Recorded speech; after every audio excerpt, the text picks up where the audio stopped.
मोअज़्ज़िज़ नाज़रीन, वक्फ़ बोर्ड पर लटकती हुई तलवार फिलौत हट गई।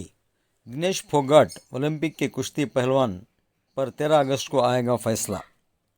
नाज़रीन, एनडीए की बीजेपी सरकार वक्फ़ बोर्ड पर एक बिल लेकर आई थी, लेकिन वो इसको पास नहीं करा सकी। अपोजिशन ने इस बिल के ख़िलाफ़ कई बातें बताई। इस बिल को लाने का हुकूमत का मकसद भी बताया और यहाँ तक कहा कि दुनिया जंग के दिहाने पर है। पड़ोसी मुल्कों में अदम इस्तेहकाम है। हमारे मुल्क के अंदर कुदरती आफ़ात और बहुत सारे दूसरे मसाइल हैं। ये सब छोड़कर मुसलमान कौम से ताल्लुक़ रखने वाले वक्फ़ बोर्ड बिल को बग़ैर सोचे समझे क्यों पेश किया गया। हुकूमत के इस वक्फ़ बोर्ड बिल में 40 अमेंडमेंट्स किए गए हैं।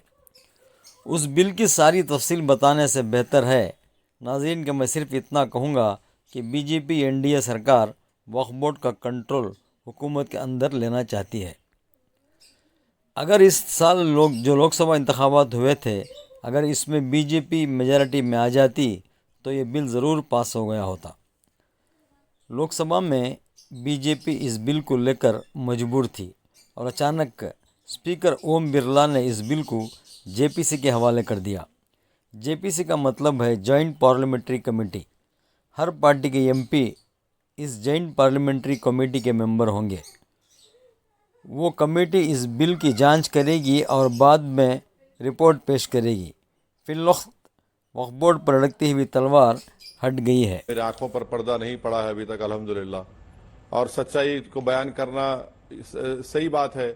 अब जो अंधे हो जाते हैं सरकार के खौफ से या उनके कोई मफादात से, तो उनको कुछ सच्चाई नज़र नहीं आती।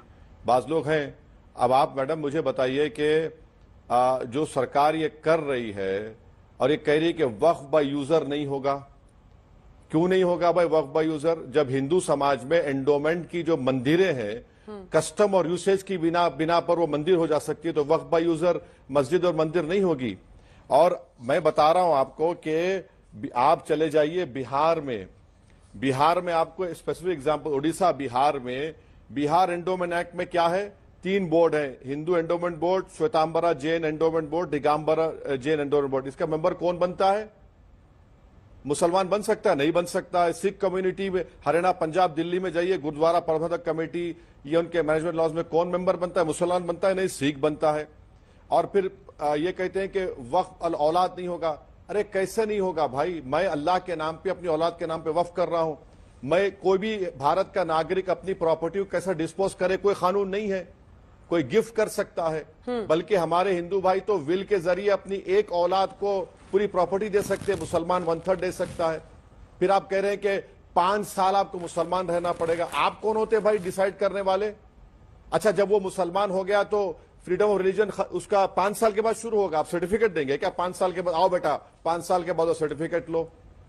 तो ये सब काम सरकार कर रही है जो भारत के संविधान के 14 को आप कंपेयर कर रहे हैं छोटे छोटे गल्फ कंट्रीज से जो हमारे करीब भी नहीं आ सकते।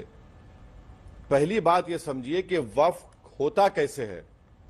प्रदेश सरकार, एक सर्वे कमिश्नर जो प्रदेश सरकार के एक्सपेंसेस पे सर्वे कमिश्नर सर्वे करता है कि ये असदुद्दीन ओवैसी की प्रॉपर्टी है जो इसको वक्फ कर रहे हैं। सर्वे करने के बाद यस और नो, यस होगा तो वो प्रदेश सरकार को लिखते हैं कि भाई ये वक्फ प्रॉपर्टी है। उसके बाद प्रदेश की सरकार गजीट नोटिफिकेशन इशू करती है। उस गजीट नोटिफिकेशन को मुसलमान 1 साल तक ऑब्जेक्ट कर सकते और नॉन मुस्लिम के लिए कोई टाइम लिमिट नहीं है। जब वो हो जाता है तो इसमें मेरा क्या रोल है? उसमें वक्फ बोर्ड का क्या रोल है? सर्वे कमिश्नर प्रदेश सरकार का गजेट इशू करते हैं, चीफ सेक्रेटरी के ऑफिस से गजेट नोटिफिकेशन इशू होता है। ये आप खामखा हमारे गले में डालकर बोल रहे हैं कि बढ़ रहे। और अगर प्रॉपर्टी बढ़ रही है तो इसमें लोग दे रहे हैं, डॉक्यूमेंट्स आ रहे हैं, उसकी बुनियाद पर प्रदेश की सरकार कर रही है। आज आप ये सवाल बार बार सरकार उठाती है, तो इसका मतलब यह है कि आप वक्फ की प्रॉपर्टी को बचाना नहीं चाह रहे हैं।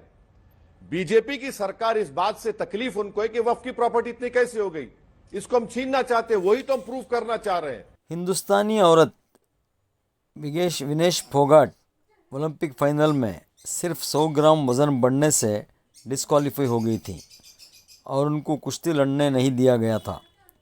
हिंदुस्तान समेत बहुत लोगों ने ओलंपिक एसोसिएशन के खिलाफ कानून के ख़िलाफ़ नाराज़गी जाहिर की थी। उसके बाद ये मामला पेरिस की एक कोर्ट में चल रहा है। 13 अगस्त को इसका फैसला आएगा। नाजरीन, इस चैनल को सब्सक्राइब करें, शेयर करें और लाइक करें।